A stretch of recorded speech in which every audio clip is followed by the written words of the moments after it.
मरने के बाद आत्मा का क्या होता है, जानिए क्या कहता है गरुड़ पुराण।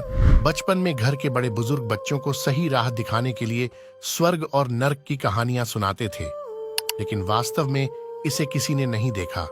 गरुड़ पुराण में मरने के बाद आत्मा का क्या होता है इसका जिक्र है और तमाम लोगों की बात कही गई है।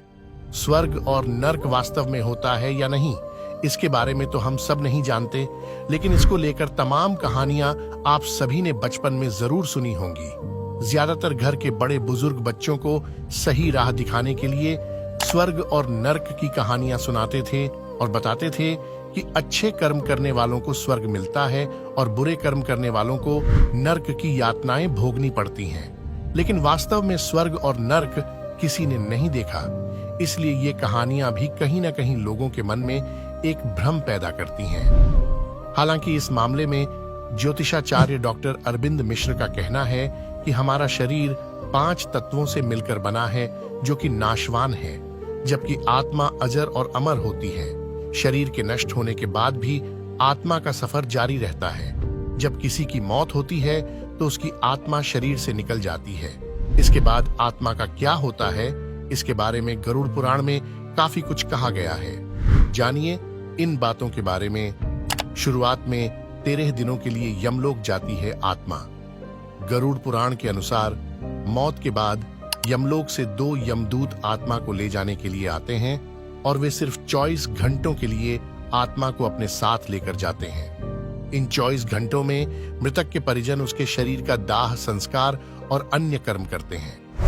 तब तक आत्मा को यमलोक में व्यक्ति के द्वारा किए गए अच्छे और बुरे कर्मों को दिखाया जाता है। इसके बाद यमदूत आत्मा को वापस उसके घर पर छोड़ने आते हैं और कर्मों के हिसाब से होता है उसके लोक का निर्धारण। 13 दिनों तक आत्मा अपने ही घर में रहती है। जब मृत्यु के बाद 13 दिन की रस्में पूरी हो जाती हैं, इसके बाद आत्मा को फिर से यमलोक ले जाया जाता है। रास्ते में 3 अलग अलग लोकों के मार्ग होते हैं। पहला मार्ग देवलोक का होता है, दूसरा पितृलोक का और तीसरा मार्ग नर्क का होता है।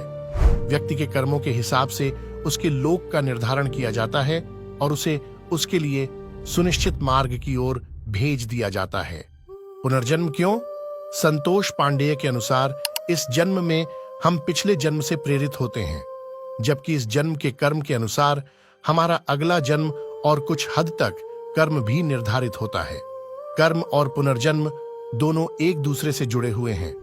कर्मों के फल को भोगने के लिए पुनर्जन्म होता है और पुनर्जन्म के कारण फिर नए कर्म संग्रहित होते हैं। इसे यूं समझिए कि मनुष्य अपने जन्मों के कर्मों के फल का भोग करता है, जिससे वह उनसे मुक्त हो जाता है। इन भोगों से अनुभव प्राप्त करके वह नए जीवन में इनके सुधार के उपाय करता है, जिससे बार बार जन्म लेकर वह पूर्ण सुधार के साथ मोक्ष को प्राप्त होता है। इसलिए हमें हर स्थिति में अच्छे कर्म ही करने चाहिए।